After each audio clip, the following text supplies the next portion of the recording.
And we are back. I am the Dad Panther. This is the Panther's Den, and we are talking Marvel's Avengers. The goal is to go over the recap of the dev stream that just happened and any little notes and little things that we might have missed that the PR person in chat was speaking about while the dev stream was going on.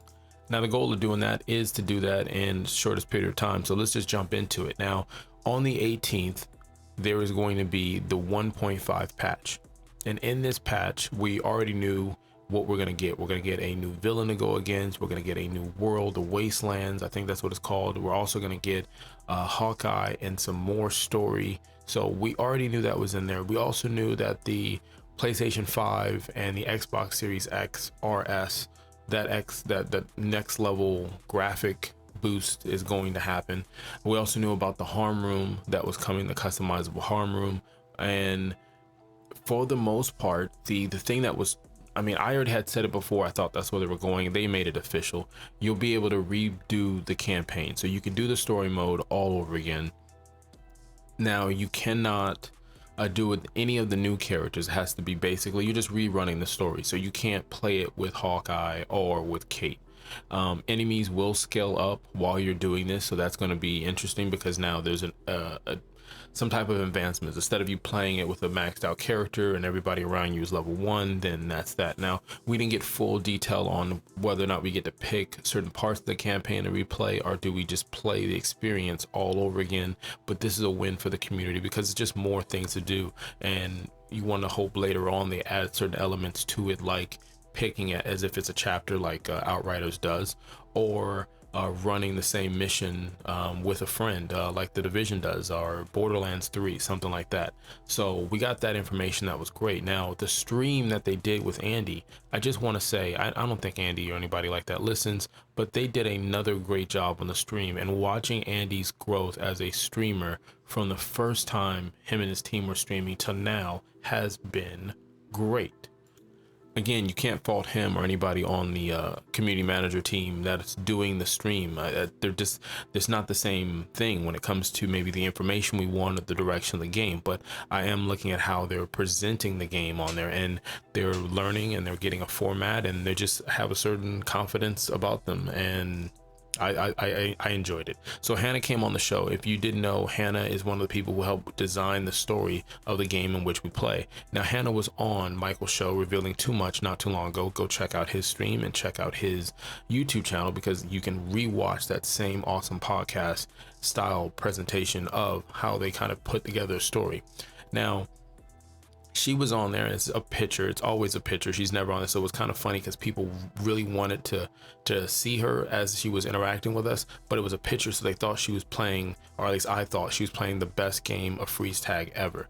Now, as they kept going over stuff and showing the story, it looked amazing. She gave us tidbits like NPCs, like background stories that we would have ran right past. So I'm pretty sure a lot of us will stop and, you know, smell the roses, no pun intended, but we'll stop and listen to the conversations that NPC characters are having. Some of the stuff that they brought into, again, the harm room telling us, hey, look, that's going to be single player right now. No word on whether or not it'll be more, but a lot of people, obviously, in a game that is designed to be, it seems, multiplayer, that this is only going to be single player right now for the harm room. I am curious on the harm room. Is it going to be different based off of current gen and next gen? So if someone's playing a current gen Xbox, PlayStation, are they going to feel that they're missing out? You're already missing out if you're not on PlayStation with Spider-Man, but are you going to feel missing something if next gen, you know, the new Xbox, the new PlayStation and PC can do 2 times more enemies in the harm room than you can, or that there's no lag or slowdown? I don't know. So we'll see. And you have to be aware of this for games like Cyberpunk, watching what the difference was based off of system specs. So moving on, someone asked if there's going to be a patrol mode. Is it going to be possible? And what they responded by saying it's definitely possible. Stay tuned. So I like how they're showing that they're listening to the community and that they're keeping this in mind. Like, again, actions speak louder than words. You can just make a response, but we just take it for what we can right now. And the fact that we had somebody from CD, from the PR department in the chat answering these questions while Andy and Hannah were doing what they were doing. It was a level that we haven't had in any of the streams, period. And I hope they continue to do this. Now, as far as patrol mode, it was from an older video game that they came from, but the concept that I picked up is basically just a loot goblin. I've talked about it before previously in the stream that it would be awesome if we had something where you're doing a mission, picture Day Remains, and yeah, you have Shockmutt, which is one of the bosses that spawns, like a mini boss that spawns in the same area, and you have a better chance of getting really good loot. You get purple gear for it. But what if you're playing and just randomly, you know, Bullseye shows up and it's a harder difficulty and the music changes, similar to the rogues popping up on the Division 2. You know that there's an opportunity for really good loot, but you also know there's a different curve of difficulty that changes the same map that you've done hundreds of times and adds something different to it. And that would be awesome. So patrolling mode would basically be, you look at the map and the map would show that Taskmaster, I know, Taskmaster is floating around near the piers. So you would go do the pier mission and you would keep doing a mission in that area until you bumped into him. So it will help you, I guess, replay and venture out and see the world, I guess. And then Taskmaster pops up and then you eliminate him off the map. The map resets in a shorter time than the normal reset. And then you look for another boss to go ahead and take care of. So I think if you add that, you add loot goblins, that's fine. All characters are going to have new obtainable gear in Future Imperfect. So I didn't put any thought into it, but a majority of it just thought every time a character comes out, that character is going to get new gear, and that new gear is going to be awesome.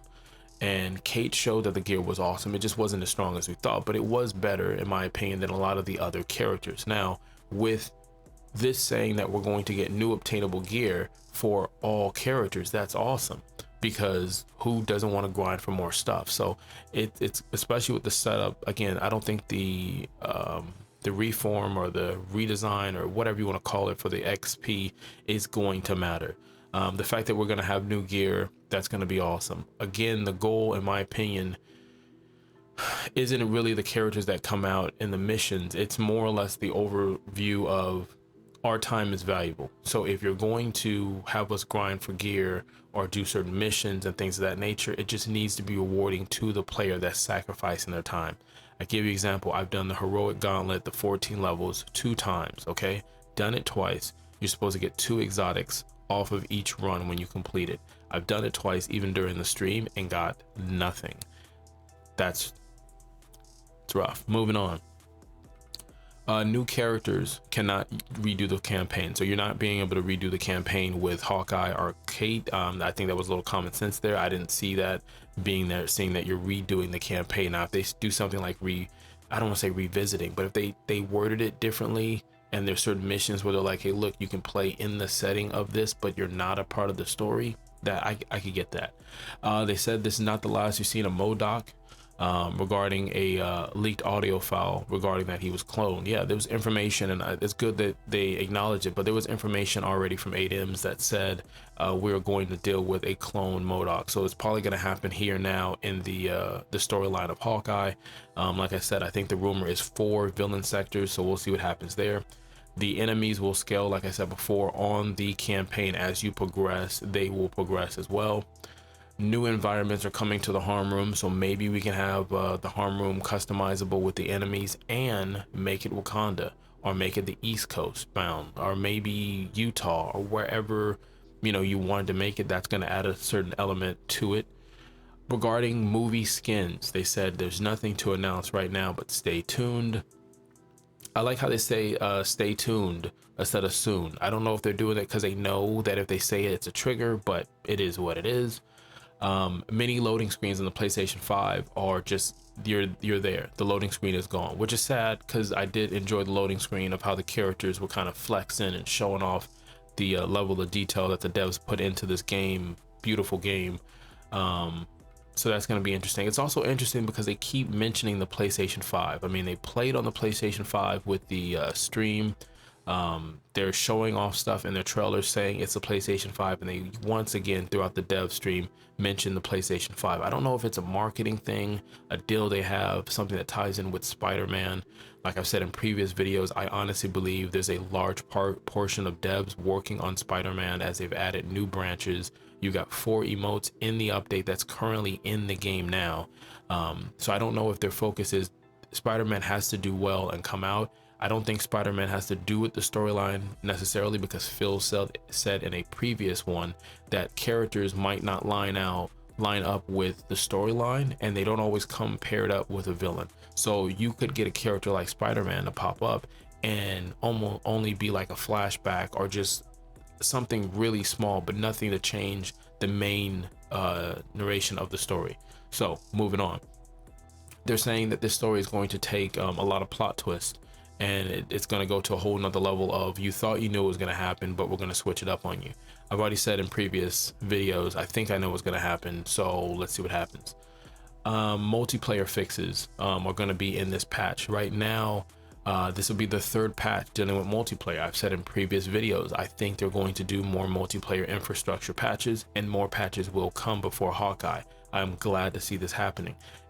I'm not an inside person. I'm not rubbing a magic ball and realizing, oh, the 8-ball said this. So tell the community, the cool cats who subscribe and hit the subscribe button, notification button, and things of that nature. No, all I'm merely doing is looking at the routine that normally happens in a live service game. This is a big update, a new character, replayability, next gen, and a lot of times what happens is there's things in the infrastructure that need to be worked on, small little patches, and that's what you get. So it wasn't anything that grabbed my, caught me off guard, I'll say it that way. And then I guess probably the last part is there's going to be a new Iron Man skin on Thursday. Adam's already told us what that skin was, just like he did, and he was correct with the Kamala Miss Marvel one.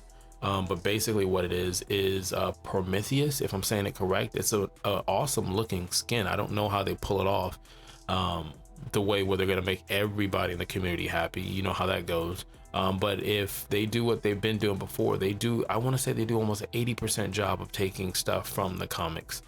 They're not going to please everybody, but if they can nail this one, it's going to be interesting, and I think a lot of people will enjoy it. So I will keep giving updates on the dev stream. Once again, I think it was a really good, solid dev stream. This is probably the biggest patch that they're putting out right now, and it's just you can see the excitement when it comes to what this game is.